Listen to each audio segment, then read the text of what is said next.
The jet screamed across the sky, slicing through clouds heavy with winter. Lieutenant Chris Burnett sat strapped into the cockpit, eyes scanning the endless gray below. Flying was the only time he felt fully alive anymore. Everything else felt slow, restrained, buried under rules and politics. War was happening beneath him, and yet he was not allowed to touch it. Beside him, Lieutenant Jeremy Stackhouse focused on the controls, calm and precise. He had been Burnett's mentor, the kind of pilot who believed discipline mattered more than impulse. Burnett respected him, even if he struggled to share his patience. The mission was supposed to be routine. A reconnaissance flight over Bosnia, monitoring ceasefire violations as peace talks dragged on. No combat. No engagement. Just eyes in the sky. Burnett hated that part most. He had trained to fight, not to watch. They flew low, clouds breaking apart to reveal snow-covered mountains and frozen forests. The land looked quiet, deceptively peaceful.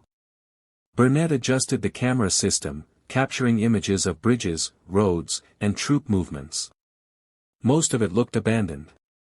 Then something caught his eye. "What's that?" Burnett asked, zooming in. Stackhouse leaned closer. On the screen, several vehicles were moving through a restricted zone. Not peacekeeping forces. Not civilians. Military trucks, hidden where they should not be. "That's outside the agreed corridor," Burnett said. "They're hiding something." Stackhouse hesitated. Orders were clear. Do not provoke. Do not investigate further. But the images mattered. Evidence mattered. "Let's get a closer look," Stackhouse finally said. They descended slightly, cameras rolling. As the image sharpened, Burnett's stomach tightened. What they saw was worse than illegal movement. Bodies. Mass graves. Proof of war crimes buried under the snow. Then the warning alarms screamed. A missile streaked past the wing, missing by meters. Burnett's heart slammed into his chest as another warning tee. The night stretched endlessly, cold sinking deep into Burnett's bones. Snow creaked beneath every careful step, forcing him to move slowly despite the danger. He followed the survival training drilled into him years earlier, staying low, changing direction often, never moving in a straight line for too long. Every sound felt amplified. Every shadow looked like a soldier. The radio crackled again, weak but alive. Voices from the carrier cut in and out, distorted by terrain and distance. Burnett pressed the receiver close to his ear, straining to hear. "Burnett, stay on the move. Enemy patrols are converging on your last known position." He almost laughed at that. They had been converging since the moment he hit the ground. Burnett moved downhill toward a frozen river, knowing water could mask his tracks. He slid down a steep embankment, landing hard and biting back a groan. His legs screamed in pain, but he forced himself up, stepping onto the ice with care. It cracked softly beneath his weight, sending panic through him, but it held. He crossed quickly and disappeared into the trees on the far side, breaking branches deliberately to confuse anyone tracking him. He had no illusions about outsmarting trained soldiers forever. All he needed was time. Miles away, aboard the aircraft carrier, Admiral Reigart watched the situation unfold with growing frustration. Burnett's plane should never have been shot down. The ceasefire was fragile, and any aggressive move risked collapsing the peace talks entirely. Command wanted restraint. Burnett wanted survival. Those goals were no longer aligned. Reigart slammed his fist lightly against the table. "He's still out there," he said. "We don't leave our people behind." The reply from higher command was calm and infuriating. "We can't risk an international incident. If we move openly, the talks collapse." Reigart understood the politics. He just did not accept them. Back in the forest, Burnett spotted lights through the trees. A small morning came slowly, pale light filtering through broken clouds. Burnett forced himself back on his feet, muscles stiff and aching. The borrowed coat helped, but exhaustion weighed on him like armor he could not remove. He moved before the light fully exposed him, leaving the farmhouse behind and heading south, guided more by instinct than any clear landmark. The radio crackled again, clearer this time. "Burnett, this is the carrier. Do you copy?" He pressed the button with shaking fingers. "I'm here." Relief carried through the static, then hesitation. The voice lowered. "Command is still debating extraction. You need to stay alive. That's the priority." Burnett almost laughed.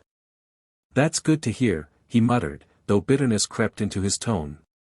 He was no longer a pilot. He was a problem that needed careful handling. Not far away, Colonel Reigart listened to the same transmission, his jaw tight. He knew exactly what was happening. Burnett's survival threatened to expose the mass graves, proof that would destroy the illusion of peace being negotiated.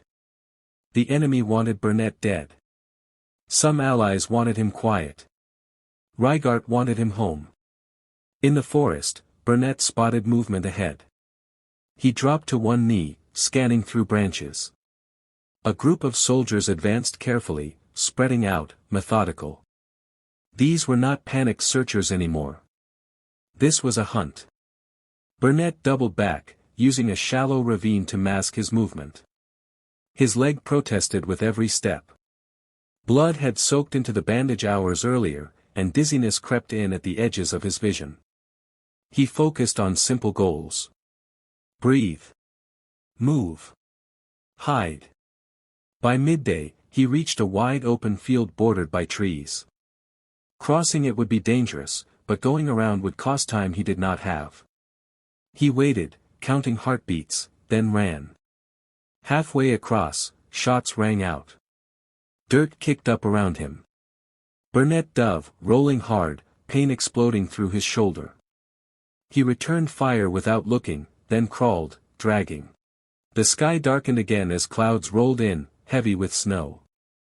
Burnett moved through the rocky hills with fading strength, each step slower than the last. His body felt hollow, running on will alone. He could hear pursuit in the distance, not constant anymore, but deliberate. They were confident now. They believed time was on their side.